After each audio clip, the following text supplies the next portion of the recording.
Всем привет, дорогие друзья! Я Игорь, канал Алена Ар Влог, мой друг Олесь. И сегодня мы посещаем с вами очень аутентичное место. Можно сказать, сердце, откуда пошла славянская, я не хочу сказать это слово экспансия, но где зародилась культура Черногории и Сербии, а именно Дукля.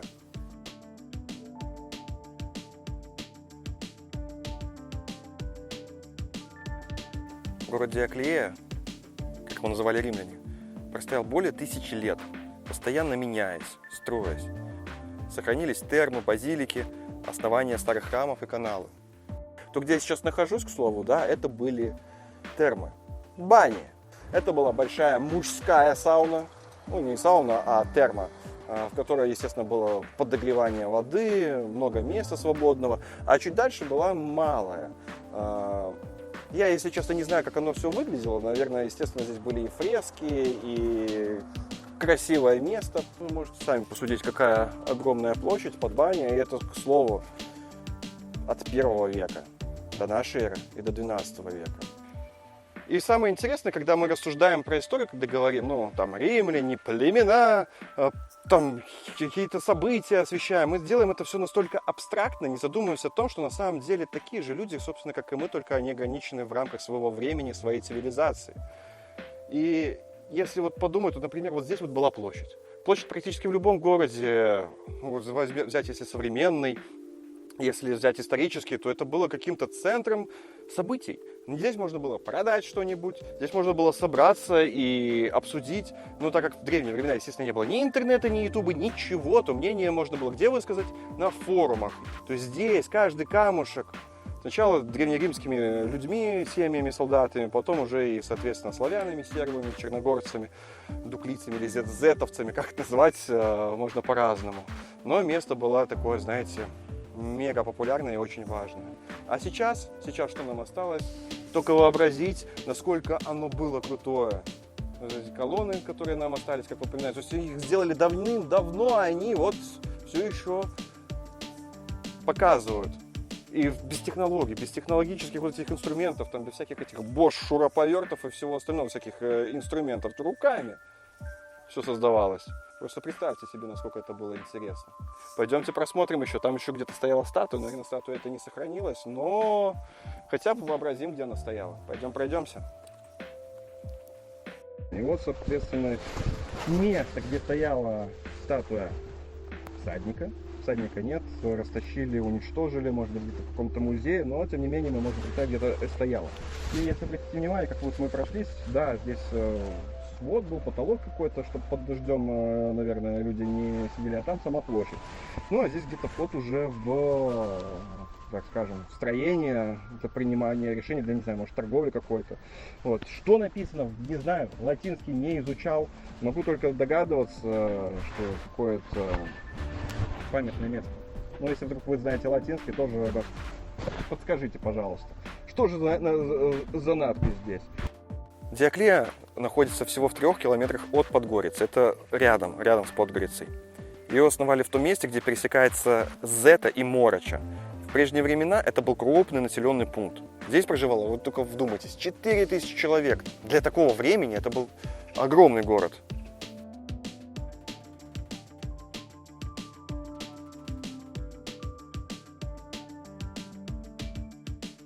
Что я вам хотел показать?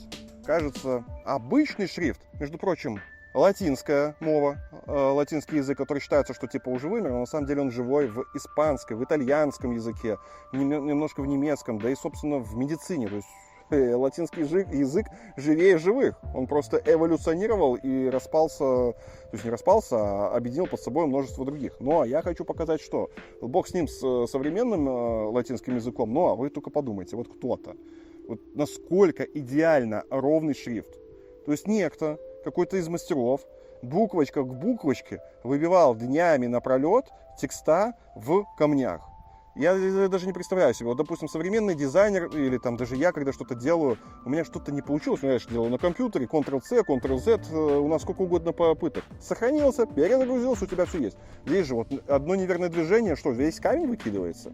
Либо, может быть, это что-то типа цемента, на котором палочками рисовали, и, соответственно, если что-то не получалось, замазывали, а потом снова рисовали. Может быть, это так. Друзья, кстати, может, если кто-то разбирается в культуре, в строительстве и в шрифтонаписании в древние времена, напишите, расскажите, как по-вашему вот это вот все делалось? Ну, как возможно создать так идеально ровный шрифт? Ну, мне кажется, все-таки, наверное, на цементе рисовали, потому что выбивать и так вот ровно, что буквочка к буквочке, это невозможно. Может, даже какие-то формы уже они были выплавлены, сделаны, и просто втыкали они в этот самый, ну, в камень. А потом оно застыло, и вот на долгие века. Все-таки цемент-то уже есть. Вот кладку, если мы посмотрим, цемент какой-то присутствует. Может быть, и здесь так? Как вы думаете, друзья? Напишите в комментариях. И что все говорю о римлянах-то? Римлянами, но здесь-то жили славяне. Где-то в 7 веке они пришли, я уже, если повторяюсь, уж простите меня, дорогие зрители, но просто я к тому, что славяне все-таки со своей культурой сюда пришли, и Диоклея хранит историю, как Римской империи, так и славянской культуры. И все это, естественно, изучается археологами. Ну, к слову, то, что вот это место, в которое я нахожусь, это был когда-то Капитолий. Как видите, здесь гигантские колонны, ну, то есть остатки, то, что они себя представляли в 1 веке нашей эры.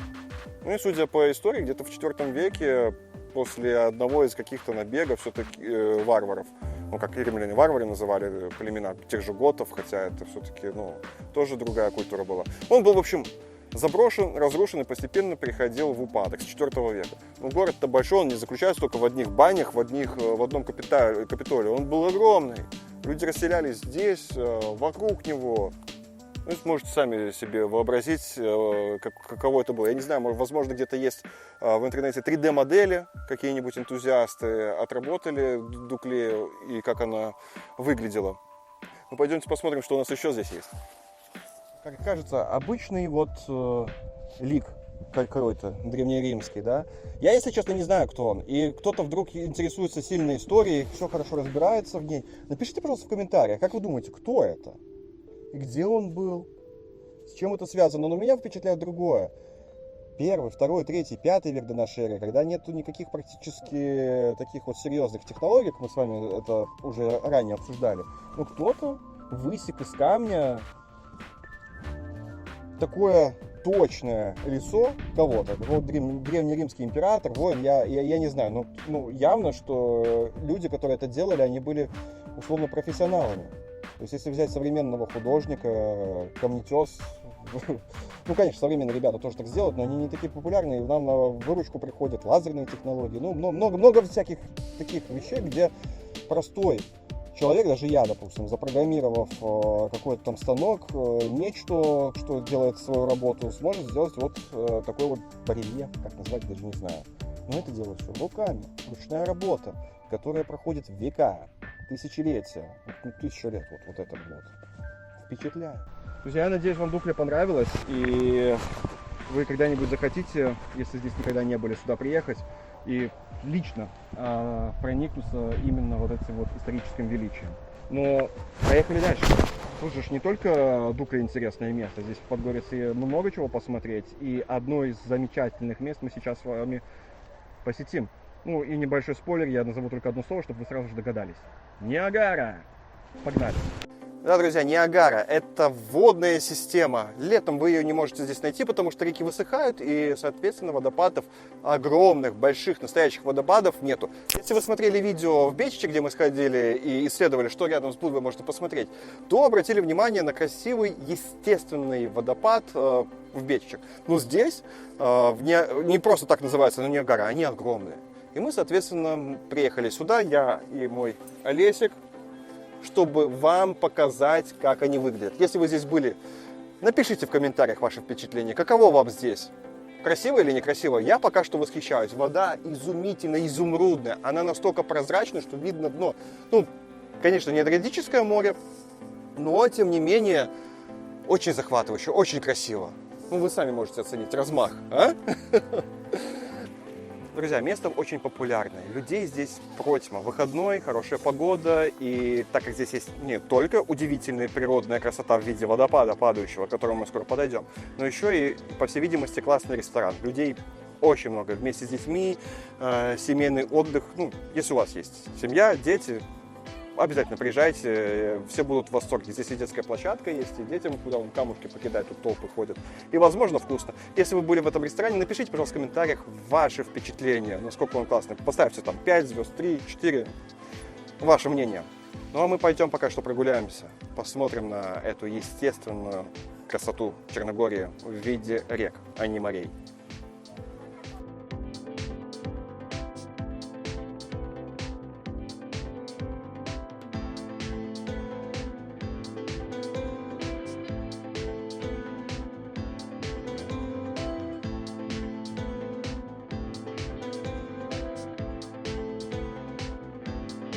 Друзья, я уверен, что здесь очень сильно громко падает вода, и вы меня, может быть, плохо будете слышать, уж простите.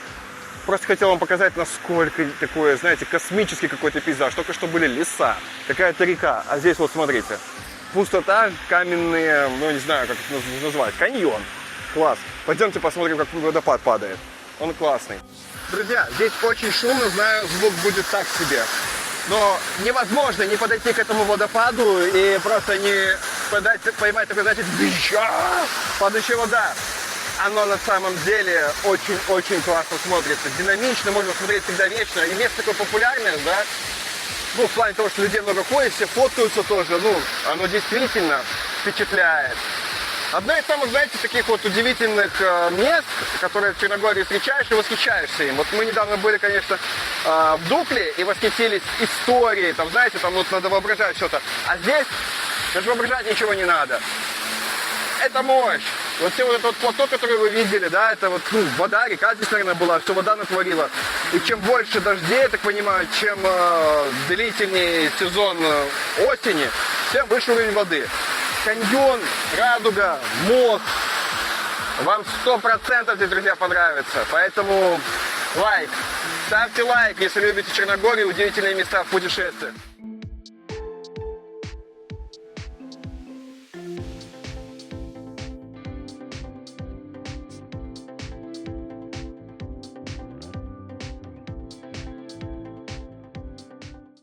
Здесь довольно-таки большое пространство, где можно прогуляться и идти, ну, как в Черногории, как обычно. То есть влево-вправо ушел, абсолютно новый ракурс, абсолютно новый вид, который впечатляет, вдохновляет и заставляет ваши нейроны мозга визжать от того, насколько здесь прикольно. Ну, камеры, красивые фотографии, возможно, передадут чуть-чуть красоты, да, но это надо видеть вживую.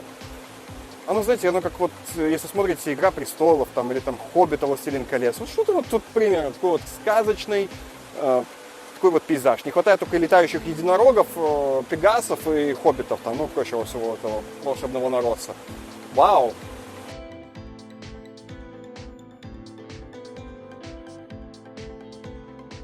Друзья, офигенно классное место, это я уже говорил, извините, что повторяюсь, потому что что тут еще можно сказать, вы сами все видите. Я очень сильно надеюсь, что вам понравилось сегодняшнее путешествие, было немножко истории, немножко настоящей, оригинальной природы, без которой Черногорию невозможно представить. Море, горы, конечно же, но есть еще и реки, водопады, леса, и все вот это составляет изюм и изюминку Черногории.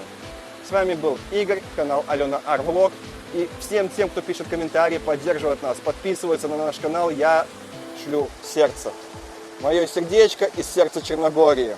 Ну и через него вы видите, какая красота. Красоты вам в вашу жизнь, в ваше настроение. Увидимся, друзья, в новых видео. Обязательно подписывайтесь, не забывайте. До встречи. Пока.